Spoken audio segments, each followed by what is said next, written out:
Bonjour à tous, j'espère que vous allez bien. Aujourd'hui, on se retrouve pour la suite de ma présentation de collection de films. J'espère que vous passez un bon moment. Pour ceux qui ont loupé le premier épisode, un petit récap.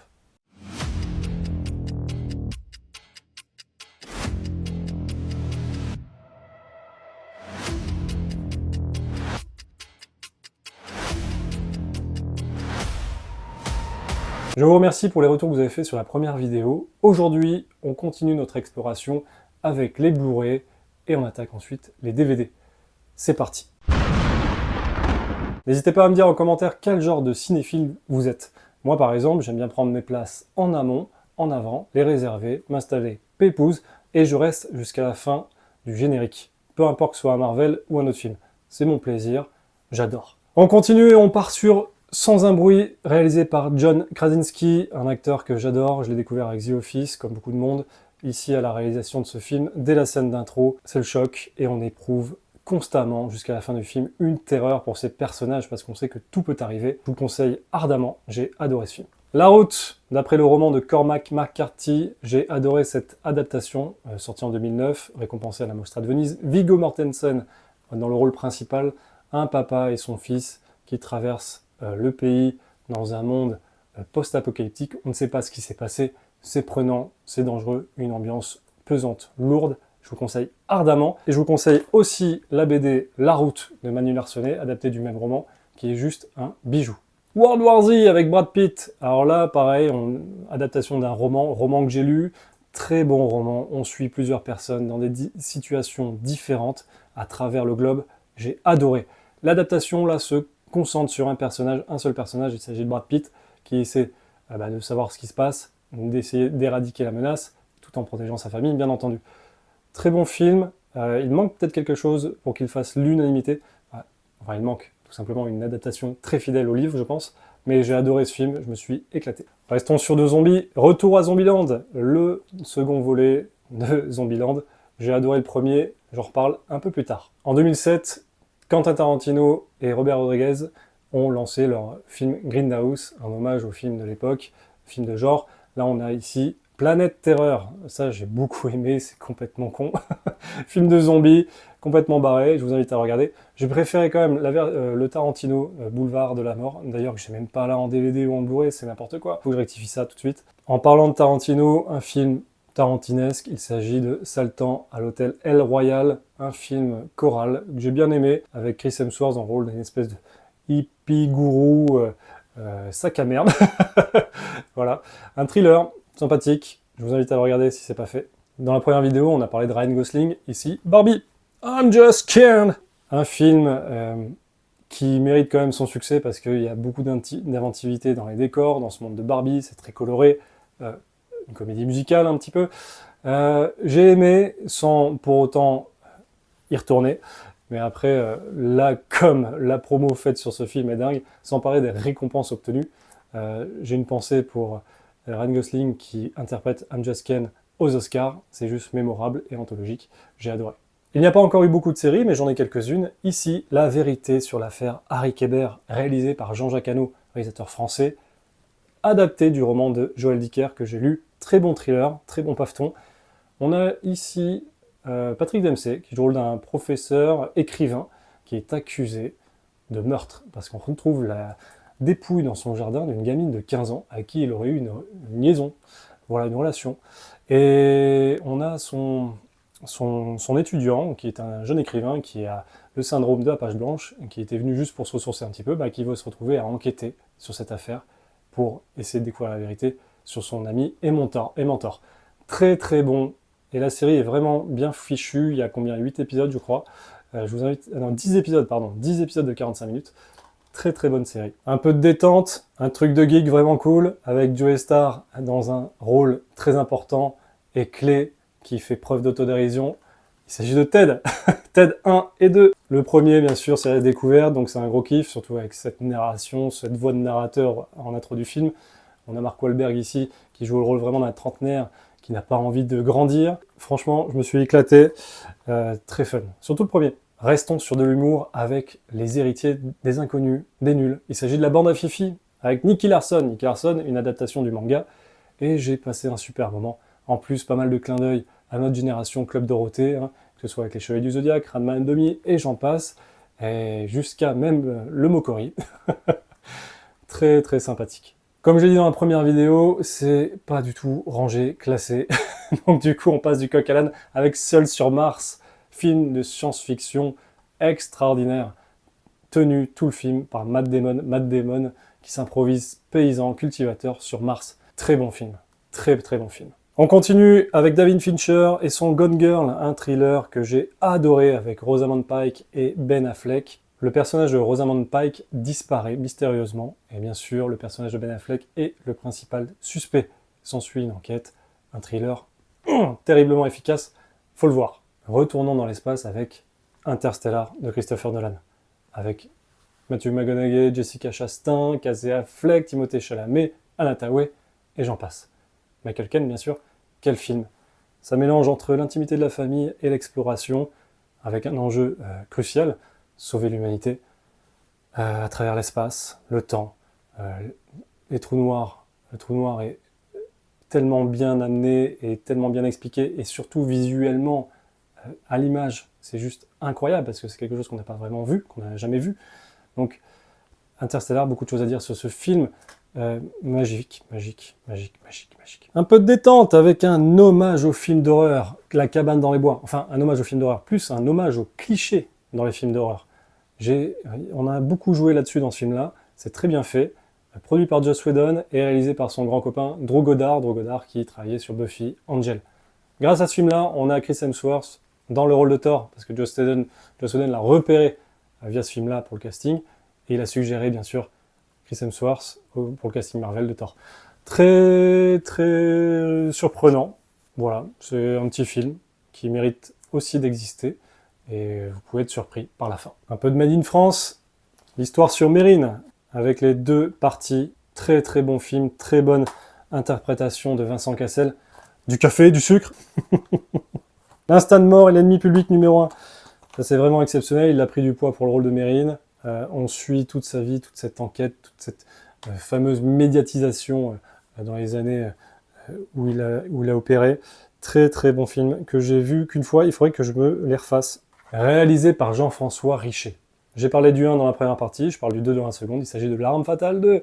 L'Arme Fatale 2 avec le duo iconique, Mel Gibson, Danny Glover. On a tous en tête cette scène sur les chiottes. Culte. 2011, un film romantique sur fond de cirque. De l'eau pour les éléphants avec Robert Pattinson, Christophe Waltz et bien sûr Reese Witherspoon. Très beau film d'amour.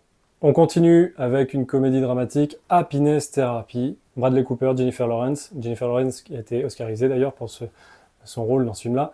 Un film merveilleux qui traite très bien de ce qu'est la bipolarité chez différentes personnes. J'ai adoré ce film. Un film que j'adore de Jason Reitman, il s'agit de In the Air avec George Clooney. Très très bon film. Il y a même Anna Kendrick qui joue dedans, elle sortait de Twilight.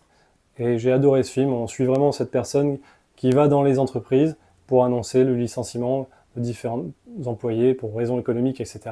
Et il doit vraiment amener ça bien pour que les gens l'acceptent, limite leur remercie. C'est assez fou ce qui se passe dans le film, j'ai beaucoup aimé. Une belle comédie, avec une histoire de transmission aussi, parce que lui, il est un peu en fin de carrière. Il se retrouve avec Anna Kendrick qui, elle, commence, et elle arrive avec justement ces nouvelles méthodes de travail, nouvelles technologies, etc. Et lui, il va lui apprendre un petit peu, au travers de son métier au quotidien, ce qu'il en est exactement et vraiment. Avec des petits coups de poing, des petits coups de cœur, enfin très très bon film. On passe carrément sur autre chose avec un film que j'ai loupé au cinéma, un film d'action, il s'agit de Bad Boys 3, réalisé par les réalisateurs belges Adil et Bilal, d'ailleurs qui sont trouvés un peu tristes parce qu'ils n'ont pas pu finir leur fameux Bad Girl. Donc là, Bad Boys 3, qu'est-ce que j'en ai pensé? Cool, mais après le 2, c'est dur. Parce que le 2, c'était du pur film d'action, c'était une pépite, c'était bourrin, c'était non-stop. Là, le 3, était content de les retrouver, les mecs ont un peu vieilli. Mais bon, il faut qu'ils nous pondent une connerie avec le fils d'eux, machin. Bref, ça a bien marché, ils ont fait une suite que j'ai pas regardée, voilà. On mélange film de guerre et film d'alien avec World Invasion, Battle for Los Angeles. Très très sympathique, on est au cœur du combat face à cette menace qui vient débarquer sur Terre. Aaron Eckhart, celui qui a joué magistralement Double Face dans The Dark Knight, on le retrouve ici, très très sympa. Film Récompensé de Danny Boyle, Slumdog Millionnaire, je l'ai acheté pour la curiosité. Est-ce que j'ai passé un bon moment devant? Pas tellement. J'avais très peu d'intérêt pour cette histoire, je l'ai regardé par curiosité. Voilà. Film réalisé par Clint Eastwood, le légendaire Clint Eastwood, l'immortel Clint Eastwood. Il s'agit de Invictus. Matt Damon, Morgan Freeman dans le rôle de Nelson Mandela. Celui-ci demande à Matt Damon, au personnage de Matt Damon, tout simplement de remporter en 1994 la Coupe du Monde de rugby. Exceptionnel. Restons avec l'Afrique du Sud, District 9 de Neil Blomkamp, voilà, présenté par Peter Jackson à l'époque. 2009, premier film de ce réalisateur, très très bon film de science-fiction, avec un fond de réfugiés, d'immigration, d'acceptation de l'autre, de tolérance, avec une ambiance un peu horrifique. Exceptionnel ce qu'ils ont fait avec ce film, j'ai adoré. Réalisateur aussi de un peu moins bon, mais Chappie, Hugh Jackman avec sa coupe mulet dans le rôle du méchant. Très sympathique, je l'ai vu qu'une fois, voilà, c'est un peu plus fun que District 9, mais très sympathique. 1999, d'après une histoire vraie, une histoire de marin pêcheur qui se retrouve en pleine tempête. Excellent film avec Mark Wahlberg et George Clooney. Je vous invite fortement à le regarder si ce n'est pas fait. Culte bien sûr. Est-ce qu'ils vont s'en sortir? Les enfants de mon âge ont été traumatisés par un film. Il s'agit bien sûr de Ça. Bon, c'était un téléfilm à l'époque, adaptation du roman de Stephen King. Il a été adapté au cinéma récemment par Andy Muschietti. Il s'agit de Ça, bien sûr. Hit, très bon. Le premier est vraiment exceptionnel. Là, je parle du premier, mais j'ai le 2 dans les mains. J'ai le 2 dans les mains. Le premier, je l'avais acheté en DVD pas cher. Je me suis retrouvé, je sais pas pourquoi, à l'acheter. Je sais pas où il est. C'est le bazar. Une réalisation française avec Cédric Jiménez, il s'agit de Bac Nord, avec Gilles Lelouch, François Civil et Adèle Exarchopoulos. Très bon film, j'ai passé un super moment. D'après une histoire vraie, ça fait poser beaucoup de questions sur la police, quelles sont leurs limites quand ils ont un manque de budget, un manque de soutien de leur hiérarchie. Il se passe beaucoup de choses dans ce film, et surtout que le but des policiers, c'est quand même de vaincre cette criminalité. Je fais pas une généralité par rapport au quartier nord de Marseille, là dans le film, c'est une histoire de trafic de drogue, il s'attaque à un truc bien précis. Mais ouais, super, ouais, un western urbain, c'est un peu ça. Et Gilles Lelouch, il est exceptionnel dans ce film. Je passe vraiment du coq à l'âne, Magic Mike XXL. Donc là c'est le 2, j'ai le 1 en DVD qui doit traîner. Voilà. Le premier, c'était cool à découvrir, je me suis bien marré, j'ai vu ça avec madame, elle était contente. Même si ça va au-delà de ça, au-delà du striptease masculin. Mais très bien. Très très bien. Film de Terrence Malick, The Tree of Life, avec un making-of qui fait 1h30, c'est trop cool. Le film est d'une puissance émotionnelle, avec une photographie exceptionnelle, avec une lumière, cette histoire de transmission, d'héritage paternel par rapport à deux époques différentes. Sean Penn qui joue le rôle du fils de Brad Pitt, Jessica Chastain est magnifique dans le film. Très très bon film de Terrence Malick que je vous conseille fortement. Allez, on part sur le premier film de Quentin Tarantino, Reservoir Dogs. Très bon pitch, très simple. 6 malfaiteurs s'associent pour un casse qui tourne mal. Le jour du hold-up, la police est sur place. Qui a trahi? Eh oui, malheureusement, Mr. White nous a quittés récemment. C'était Michael Madsen, avec cette scène culte de torture de policiers sur fond de musique Tickle of Middle with You. Un Tarantino qui a beaucoup inspiré pas mal d'œuvres. J'ai encore lu une BD il n'y a pas si longtemps que ça, qui s'appelle RIP. Et RIP, c'est un scénario assez tarantinesque. Et nous avons même une page assumée avec les paroles de la chanson. Bref, c'était une aparté. Très très bon film, on s'en lasse pas. Tarantino, Django Unchained 2012, excellent. La scène de DiCaprio quand il pète un câble, il se blesse la main, bien sûr. L'anecdote est culte. Que dire sur ce film, à part que c'est un super western. Je me suis éclaté. Voilà, Jamie Foxx, magistral. Toujours avec Samuel Jackson dans les films, bien sûr. Brother, film poignant avec Tobey Maguire, Jake Gyllenhaal et Natalie Portman. Donc on a Jake Gyllenhaal qui joue le rôle du frangin qui sort de prison, Tobey Maguire qui joue le rôle du militaire qui part en mission, il me semble avec l'ONU. Il confie sa femme à son frère. Malheureusement, il disparaît, il est présumé mort. Et bien sûr, Jake Gyllenhaal et Natalie Portman vont se rapprocher un petit peu. Et jusqu'à l'arrivée du frangin. Voilà. Alors ça nous rappelle un peu Pearl Harbor, mais sans le côté blockbuster spectaculaire, romancé. Là, c'est brut. Et il y a un fond d'après 11 septembre qui est présent. Et l'interprétation, bien sûr, de Tobey Maguire est magistrale. Allez, un peu de divertissement. J'ai vu que le premier sur les trois, Insaisissable, des magiciens, braqueurs, très cool. Visuellement, c'est chouette. Est-ce que ce film est surcoté? Je ne sais pas. J'ai apprécié le premier, mais j'ai pas vu la suite. Un film que j'adore, où la musique est un des personnages centrales de celui-ci, Baby Driver. Une histoire de braquage avec Ansel Elgort, qui joue le rôle du conducteur, du pilote, entre guillemets, du chauffeur, qui est assez mutique, mais avec toujours de la musique dans ses oreilles. Très très sympathique comme film. Par les sœurs Wachowski, Jupiter Ascending. Plutôt cool, il méritait plus de succès, il y avait de bonnes idées, visuellement il y avait des choses vraiment sympathiques, Channing Tatum, Mila Kunis. Ça a annoncé une nouvelle saga, une nouvelle épopée, mais ça n'a pas pris. Fast and Furious 4, le retour de Dominic Toretto dans ce film en 2009. Très chouette, certains CGI ils sont très moches, mais vraiment cool de retrouver les personnages du premier film réunis. Oula! Et si Abraham Lincoln était un tueur-chasseur de vampires? Alors ce film, je me suis bien marré, il est vraiment bien foutu, un petit film de genre sympathique, enfin un petit film de genre, c'est du fantastique, horreur, gentillet quoi. Mais voilà, Abraham Lincoln, le président des États-Unis, est un chasseur de vampires. J'aime quand un plan se déroule sans accroc. L'agence touriste The A-Team, en version originale, donc le film adapté de la série télé en 2010, pas du tout le charme de la série télé bien sûr, mais un petit film d'action sympathique, Bradley Cooper dans le rôle de futé, on a Liam Neeson aussi en chef de bande, 2 heures de film, plutôt cool. Par le réalisateur de Very Bad Trip ou The Hangover en VO, là on a Date Limit, Robert Downey Jr. et Zach Galifianakis, un road trip entre deux gars que tout oppose, très sympathique, je me suis bien amusé. Un film sur le voyage dans le temps, film d'action, science-fiction, vraiment très cool. Bruce Willis, Joseph Gordon-Levitt. J'ai adoré ce film. C'est super bien foutu, bien ficelé, t'es sur le cul à la fin. Et le maquillage posé sur Joseph Gordon-Levitt pour qu'il ressemble à Bruce Willis jeune est plutôt réussi. Enfin, en tout cas, je ne l'ai pas vu depuis un moment, mais peut-être que maintenant ça peut me choquer. Mais à l'époque, je l'ai trouvé plutôt réussi. N'hésitez pas à me le confirmer en commentaire. Un film de Sofia Coppola, on voit qu'elle a grandi, que c'est une enfant du cinéma, qu'elle a grandi autour de cet univers-là. Le film a été tourné aussi au Château Marmont à Los Angeles. Stephen Dorff, qu'on a pu voir en méchant dans Blade en 97-98, joue le personnage principal, le rôle d'un acteur complètement paumé dans sa carrière, un peu paumé dans son rôle de père aussi. Elle Fanning, très touchante. J'ai adoré ce film. Dès la scène d'intro, tu le vois faire 3 fois le tour du circuit avec une voiture de sport, et le mec sort de là, il n'a aucune émotion, quoi. Tu sens qu'il est complètement paumé. C'est un film comme Lost in Translation, un peu magnétique, hypnotisant.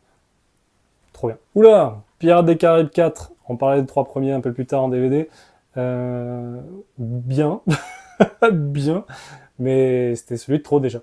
Prince of Persia, adapté du jeu vidéo du même nom, Les Sables du Temps, avec Jake Gyllenhaal, 2010, un film Disney, par le réalisateur Mac Newell, qui avait réalisé Harry Potter 4, ou 4 mariages et un enterrement. Film d'action, anecdotique, tourné en studio, il y a des choses un peu moches et des idées sympathiques, mais sans plus. Les Crimes de Grindelwald, donc là c'est la saga Les Animaux Fantastiques, c'est le numéro 2, que j'ai en Blu-ray, j'ai dû l'acheter vraiment pas cher, j'étais curieux de le voir, j'ai pas vu le 3, une saga avortée, parce que faute de box-office, normal, c'était pas fou. Transformers 3, je suis un fan des 2 premiers, le 3, bah, elle est où Michaela? Elle est où Megan Fox? Eh ben ça part en cacahuète à ce moment-là.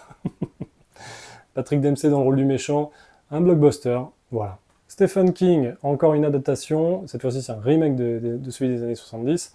On a Carrie, avec notre amie Hit Girl, Chloé Grace Moretz, dans le rôle de maman un peu foldingue, Julianne Moore. Film que j'ai déjà oublié. Par contre, j'ai lu le roman, c'était très bien. J'espère que tout va bien pour vous, on continue. Don John avec Joseph Gordon-Levitt, sa première réalisation. Donc là, il joue le rôle de Joe, qui est un peu addict au porno, hein. Ça régit un peu ses journées. Lui et Shane, totalement différents. Là, on a quand même une comédie un peu dramatique. Scarlett Johansson et Julianne Moore. Julianne Moore, elle est adorable dans ce film. Enfin, je la trouve hyper magnétique. Il y a quelque chose qui s'en dégage. Voilà. Pour un premier film, il se débrouille très bien. Il a tapé dans la muscu aussi pour celui-là. Allez, un film potache, adaptation de série télé, nouvelle fois. 21 Jump Street, 21 Jump Street. Je me suis vraiment marré avec celui-là. Après, on retrouve pas la patte de la série des années 80. C'est vraiment un film, genre, bah, ils le disent, hein, super grave, hot fuzz. Ouais, hot fuzz, c'est pour le vendre, les gars, c'est totalement différent quand même. Ouais, on prend le prétexte de 21 Jump Street pour faire venir les gens au cinéma, je pense. Voilà, c'est ce que je pense. Allez, un peu de Underworld, on en parlera un peu après, j'en ai en DVD. Ici, on a le 3, donc c'est un préquel des deux premiers. Donc on voit le conflit entre les Lycans et les vampires. Underworld, Nouvelle Ère, même chose, hein. Un peu de cinéma français. Guillaume Canet qui réalise Les Petits Mouchoirs. Tout ce qui est glissé sous le tapis ressort un petit peu durant ses vacances, suite à un événement assez tragique. Très bon film de Guillaume Canet. Allez, un film en plein Paris, From Paris with Love, avec Jonathan Rhys Meyers, que j'aimais beaucoup à ce moment-là, et John Travolta. Film d'action oubliable. Un peu de Enemy to Lovers, donc des gens pas faits pour être ensemble, mais qui finissent par tomber amoureux. Cameron Diaz et Ashton Kutcher dans Jackpot, très sympathique. Une comédie un peu lambda, Kiss and Kill avec Ashton Kutcher et Catherine Hegel. À ce moment-là, elle avait le vent en poupe, avant qu'elle fasse sa diva sur les plateaux et qu'elle se fasse un peu blacklistée. Et Ashton Kutcher avait bien tapé dans la muscu pour son rôle d'agent secret, très sympathique aussi. Crazy Night, Steve Carell, très drôle. 2010, un couple qui s'ennuie et qui se retrouve à vivre une nuit exceptionnelle, très très cool. Ah, Baz Luhrmann, Australia, je l'ai trouvé long, j'ai trouvé des effets de décor très moches, mais l'histoire d'amour est jolie. Après, je n'ai pas été transporté par cette saga. Allez, une comédie non censurée dans cette version Blu-ray, il s'agit de Dirty Papi, avec Zac Efron et Robert De Niro. Robert De Niro, le rôle du grand-père de Zac Efron. Zac Efron, le rôle d'un petit mec coincé du cul qui se retrouve en spring break avec son grand-père, et ça part en couille. Restons sur du Zac Efron avec 17 ans encore. Matthew Perry joue le rôle d'un père de famille de 37 ans, et il se retrouve dans son corps de ses 17 ans, donc t'as Zac Efron qui joue son rôle, donc il prend les mimiques de Matthew Perry, essaie d'imiter un peu sa voix sans que ça fasse trop imitation justement. Un film que j'ai vraiment adoré, je me suis vraiment éclaté avec ce film-là à l'époque. J'ai passé un bon moment, avec la regrettée aussi Michelle Trachtenberg qui joue le rôle de Dawn dans Buffy.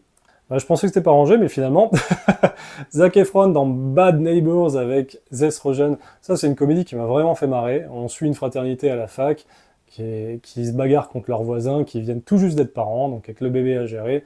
Enfin, il y a plein de trucs qui se passent là-dedans, c'est complètement barré. Il y a une suite avec Chloé Grace Moretz, que j'ai regardé, je crois. Donc ça, c'est vraiment pépite. Une bonne comédie américaine. Et passons sur une comédie française, 2012, Babysitting, la bande à Fifi, j'en parlais plus tôt. Voilà, plutôt chouette, en fan footage. Des surprises, des bons moments. Ça fait du bien au cinéma français, ce genre de film, je trouve. Même si, je parle de comédie bien sûr, hein, mais ça fait du bien. Continuons sur du cinéma français avec L'amour ouf de Gilles Lelouch, un film coup de poing, coup de cœur, j'ai adoré. C'est une lettre d'amour pour moi au cinéma, que ce soit avec la musique, la photographie, l'histoire, le développement des personnages, et bien sûr ce film en 2 actes avec deux époques différentes. Très très bon film avec des jeunes acteurs qui sont révélés, ça j'ai beaucoup aimé. Je l'ai regardé avec ma femme qui elle a moins supporter la violence qu'on peut retrouver dans le film. D'autres personnes qui l'ont vu, qui l'ont trouvé un peu long, et ben, moi ça pouvait durer 1 heure de plus, je restais dans cet univers avec eux, c'est validé. Là, mes proches vont me flinguer, j'enchaîne avec 4 films qu'on m'a offerts, qui sont toujours pas déballés, que j'ai toujours pas regardé, c'est une honte. Bon, je dis 4. Bon, celui-là, je l'ai vu, j'ai la trilogie en DVD, il s'agit de Jurassic Park 3, 2001, pas le meilleur, mais content de retrouver Sam Neill dedans. Un film que j'ai vu et revu, que mon frère m'a offert, il s'agit de Terminator 2, Le Jugement Dernier. Voilà, il y a les versions longues qui sont incluses dedans, donc Extended Special Edition Version, 2h33, 2h37 en VO, juste culte, juste magique, et bien sûr, on y revient à ce film, on y revient toujours, c'est une leçon de cinéma ce film. Oh, The Lighthouse, l'un des films les plus récents, complètement barré, je pense, que mon ami Chris m'a vendu de ouf et qu'il faut que je regarde absolument. Noir et blanc, 2 gars dans un phare, il se passe des trucs.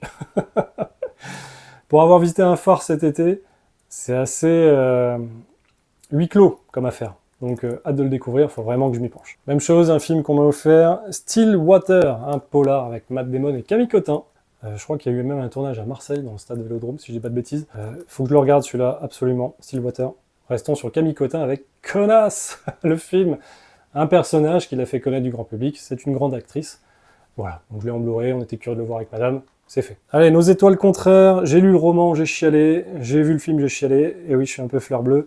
Un film que j'ai beaucoup aimé, avec ces deux jeunes acteurs qui nous prouvent non seulement leur talent, mais aussi une réflexion sur nous-mêmes, un recul sur les choses, parce que là on a affaire à deux jeunes gens qui sont atteints d'une maladie qui risque de les tuer à tout moment, et ils vont vivre leur histoire d'amour quand même. Un film que j'ai vu au cinéma et que j'ai acheté après en Blu-ray, il s'agit de Cowboy et Envahisseur, donc là j'avais acheté dans un Cash Converters, et la version longue dedans, que je me suis pas infligé d'ailleurs, parce qu'avec le recul, ce film était un divertissement, mais bon, il y a Paul Dano qui joue dedans en plus, Paul Dano, super acteur, que j'avais adoré déjà dans Little Miss Sunshine, et bien sûr il nous l'a prouvé un peu dans d'autres films comme Prisoners. Visuellement c'est cool, visuellement c'est vraiment cool. Voilà. Mélanger les cowboys et les aliens, le futur et le 19e siècle, bien vu. On revient sur du Zac Efron avec Le Secret de Charlie, une histoire bouleversante de deux frères. Zac Efron, le personnage de Zac Efron perd son petit frère au début du film, et il y a un petit côté sixième sens dans ce film-là. Vraiment très léger, très dilué, très sucré, mais ayant un petit frère, j'ai pleuré. Je suis une pleureuse, c'est sûr. J'ai beaucoup pleuré pour ce film. Très bon film, très mignon. Par le réalisateur d'ailleurs de 17 ans encore. D'après une histoire vraie, je te promets, The Vow, la promesse quoi, avec Rachel McAdams et Channing Tatum. Alors c'est un film assez poignant parce que ça reste une comédie romantique, dramatique, mais on suit ce couple en fait. C'est un couple marié, il y a un accident de voiture, et malheureusement elle n'était pas attachée, la personnage de Rachel McAdams, elle passe à travers un pare-brise, et une fois réveillée à l'hôpital, elle a complètement oublié les 5 dernières années de sa vie. Donc elle a complètement oublié son mari, et elle se retrouve dans l'état d'esprit qu'elle avait 5 ans auparavant. Et Channing Tatum, c'est vraiment le mari qui galère à retrouver sa femme, ne serait-ce que pour la mémoire ou leurs réflexes, etc. Il faut laisser le temps à cette personne. Et pareil, Sam Neill joue dedans, le père de Rachel McAdams. Film que j'ai beaucoup aimé, 2012. On part sur de la série télé, une série que je regardais sur OCS TV, mais ça m'a gavé, le streaming, l'image. Voilà, on en revient au rapport que j'ai avec le support physique. Vive le support physique. Saison 5 de Walking Dead, saison 6 de Walking Dead, une série que j'ai adorée, surtout les 5 premières saisons.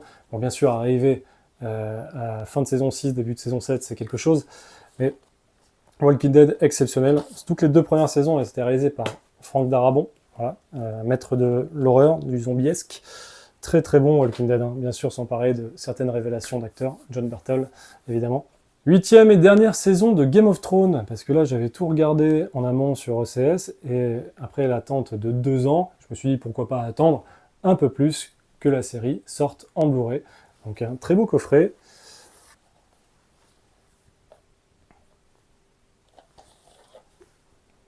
Moi j'étais déçu que ça se termine, et j'aurais aimé que ça dure un peu plus pour mieux conclure cette série qu'il méritait vraiment. Et après, ce qui me désole, c'est de voir, bah écoutez, on va faire un préquel avec House of Dragon. Putain, mais prenez le temps avant de faire des préquels, de terminer une série correctement. Après, j'ai des amis qui ont apprécié la fin, qui ont aimé la fin. Moi, j'ai pas adhéré à certains traitements de personnages, mais ouais, une très grande série. Nous en avons terminé avec les Blu-ray, maintenant on s'attaque au DVD. Comme vous pouvez le voir, j'ai mis en avant les trilogies du Seigneur des Anneaux et du Chevalier Noir. On en parle tout de suite. Pour commencer, un petit moment mignon. Ici, on a une pop de Legolas. Alors, il faut savoir que les pop que j'ai en ma possession, j'en ai acheté aucune, c'est des cadeaux. Là, c'est un cadeau de ma belle-sœur, de son retour de Nouvelle-Zélande, où elle a visité, bien sûr, la communauté des Hobbits, ce fameux village des Hobbits. Donc, le petit symbole, le petit clin d'œil qui fait plaisir. Le Seigneur des Anneaux, trilogie, sortie en fin 2001, fin 2002, fin 2003, de Peter Jackson. Bien sûr, c'est un univers de fantasy que j'adore. Cette trilogie, alors c'est rigolo parce que je suis allé voir au cinéma et il fallait attendre au moins 6 mois que ça sorte en DVD, parce que maintenant c'est 4 mois, mais à l'époque c'était au moins 6 mois. Là, on a à chaque fois des doubles DVD, parce que déjà à l'époque, on pouvait acheter les versions simples ou les versions collector. Donc oui, je vous l'accorde, il faudrait que je me procure maintenant le coffret Blu-ray 4K, la totale. Mais à l'époque, je n'avais pas encore le permis et j'allais m'acheter ça sur mon vélo. J'allais me rendre dans un magasin à vélo. Je faisais au minimum une demi-heure, si ce n'est plus, pour me rendre dans la grande surface pour m'acheter chaque DVD comme ça. Donc c'est aussi pour ça que j'ai une attache particulière envers ceci, parce que ça a été un moment de vie plutôt chouette. Mon préféré, comme beaucoup de monde je pense, c'est les 2 tours, avec cette fameuse bataille au gouffre de Helm, et bien sûr on en apprend un peu plus sur les personnages, et cet univers, et Gollum, qui devient un personnage central aussi. Les 2 tours, le Seigneur des Anneaux, il y a tellement de choses à dire, c'est pas le moment. Passons au Dark Knight maintenant. Alors, petit élément de décor plutôt sympathique, il s'agit du batarang du Chevalier Noir. Pour la petite info, c'est un véritable couteau de lancer fabriqué chez Bat Factory. Alors, je vous invite à aller sur leur page Instagram, je vous mets une petite photo. Donc voilà, ça c'est plutôt sympathique. Travail d'orfèvre fait par Michael, le prix est abordable. Couteau de lancer, et là je m'en sers, ça pèse son poids et ça peut vous blesser, donc faites gaffe. Et ça je suis très content parce que c'est un rêve un peu de gosse, hein. 17 ans, je suis devant Batman Begins, on voit Bruce Wayne confectionner ses gadgets, dont ce batarang, je l'ai dans la main. Batman Begins, sorti en 2005, le premier film centré sur Bruce Wayne. Quelle est son histoire, quel est son parcours pour devenir Batman. Batman Begins, franchement, c'est l'un de mes préférés. J'aime cette ambiance un peu poisseuse, avec ce fameux quartier de Gotham, les Narrows. On a des bonus, hein, bien sûr, DVD 2, il y a 2 DVD dedans. Hop. Ça fait 20 ans que je l'ai, ce truc-là. 2008, The Dark Knight avec Heath Ledger. Alors Heath Ledger, moi je le kiffais déjà grâce au film The Patriot de Roland Emmerich avec Mel Gibson. Heath Ledger joue le rôle d'un des fils de Mel Gibson, et cette prestation, le destin de son personnage, enfin top. Donc après il y a eu Chevalier, Les Seigneurs de Dogtown aussi, il joue dedans, c'est trop bien. Et là, on le retrouve malheureusement dans ce film après son décès, puisqu'il est décédé le 22 janvier 2008, et là ce film est sorti en août 2008, donc Oscar à titre posthume, c'était le 2e à l'avoir. Même chose, un DVD collector, double DVD, donc avec plein de bonus. On pensait que les steelbooks c'était fini, bah non, The Dark Knight Rises, dans son ultime édition. Donc là, dur après la prestation de Heath Ledger de reprendre le flambeau. Donc effectivement, il y a les Blu-ray, Blu-ray film, Blu-ray bonus, il y avait un DVD que j'ai refilé. Hop, The Dark Knight Rises, et enfin une conclusion à ce personnage. Et on a conclu la trilogie proprement. Des œuvres cultes, bien sûr. N'hésitez pas à me dire quel est votre Batman préféré. Moi, j'ai vraiment un attachement à Batman Begins, mais The Dark Knight, c'est une tuerie. Batman Returns, Batman le défi, je l'ai vu je sais pas combien de fois quand j'étais gamin, donc c'est l'un de mes préférés aussi. Et concernant les autres Batman, j'ai ce coffret avec les 4 films à l'intérieur. Donc coffret collection de l'époque, à 4 DVD, donc on a Batman de 89, Batman Returns, le défi en français, Batman Forever, à 95, je l'ai vu je sais pas combien de fois ce film. Et Batman et Robin, donc là avec cet humour à jeu de mots, hein. Oui, c'était givré. Voilà. Ouais, allez, j'enchaîne avec de la licence. On a les Harry Potter. Donc tout à l'heure, je parlais des Animaux Fantastiques. Donc j'ai le premier ici. J'ai pas acheté le 3 parce que j'ai pas aimé le 2. Harry Potter, ce que j'aimais bien avec les 2 premiers, c'est ces fameux coffrets qu'on avait à l'époque. Pour les amoureux du support physique.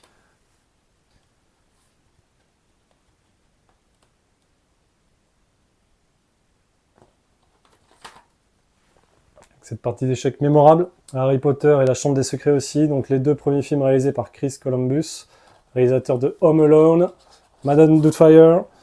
Le 2 était très bien aussi. Montrer exactement ce qu'on a dans les CD. Hop, Richard Harris, dans sa dernière apparition dans le rôle de Dumbledore, grand acteur. Avec Dobby, l'elfe de maison. Donc ça, c'est des films chers à mon cœur, hein, 2001, 2002, donc j'avais 14-15 ans à ce moment-là. Le Prisonnier d'Azkaban, donc là on avait une DA un peu plus classique, hein, c'était un boîtier normal, c'était fini le petit cartonnet qu'on avait tout à l'heure. Très bon film sur le passage à l'adolescence. Mac Newell, donc le réalisateur de 4 mariages et un enterrement. Et puis là on est sur du David Yates, ça y est, on part un peu sur un truc un peu plus classique. 5. Et 6, là je me suis plus embêté, ils faisaient plus l'effort avec les coffrets, j'ai pris l'édition simple et c'était réglé quoi. Et puis le 7, c'est pour ça que je me suis fait plaisir quand je l'ai pris en Blu-ray. Et là, on attaque une partie que j'adore, la trilogie de Sam Raimi, les Spider-Man de l'époque. Franchement, qu'est-ce que j'ai aimé ce film 2002, avec un très beau coffret. Les amoureux du support physique que nous sommes récompensés, j'ai envie de dire. Ça, c'est vraiment un très beau coffret.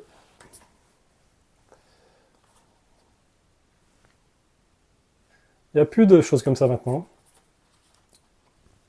Regardez ça, quoi. Comme c'est magnifique. Exceptionnel. Voilà. Dans le même esprit, Spider-Man 2. Toujours avec les bonus interactifs. Voilà, on a l'incroyable Makinov qui dure 2 heures, 123 minutes. Un héros en pleine crise, 14 minutes, 15 minutes. Les femmes de Spider-Man, 22 minutes pour Doc Ock par rapport à ses bras, ses tentacules. 14 minutes de rentrer dans la toile. Makinov du jeu vidéo même de l'époque.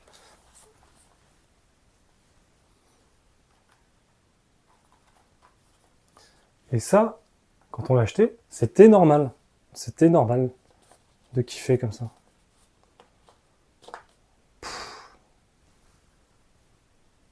L'un des meilleurs Spider-Man, si ce n'est le meilleur. Et Spider-Man 3, pareil, ils ont été au bout du processus. Donc effectivement sorti en 2007 celui-ci. Le moins apprécié de la trilogie. Mais derrière le 2, c'était difficile de faire mieux.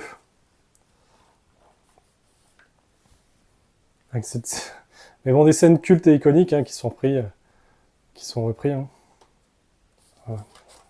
Voilà, ça c'était exceptionnel ça. Exceptionnel. Je parlais de Spider-Man 2 avec Alfred Molina, justement dans le rôle du Docteur Octopus. On peut retrouver Alfred Molina au tout début du premier film d'Indiana Jones. Dans le rôle du petit traître là qui se fait empaler au début. Un film majeur de la filmographie de Harrison Ford. L'Arche perdue, magnifique. Les aventuriers de l'Arche perdue. Le 2, le Temple maudit, le plus horrifique de tous. Une ambiance très sombre avec des moments assez macabres. Très très bon aussi, mais le moins apprécié. Et le 3, juste exceptionnel, ce duo avec Sean Connery dans le rôle du père de Indy. On apprend plein de choses comme pourquoi il s'appelle Indy. Et River Phoenix, à l'intro de ce film, le regretté River Phoenix, le frère de Joaquin Phoenix, qui joue un Indiana Jones jeune. Donc on apprend pourquoi, comment. Il a peur des serpents. Et dans les années 2000, ils n'ont pas pu résister. Il y a eu un 4e volet avec Shia LaBeouf dans le rôle du fils caché de Harrison Ford. Il fallait qu'il me ponde un fils caché. Bref, l'énergie que dégage Shia LaBeouf dans le film est vraiment chouette.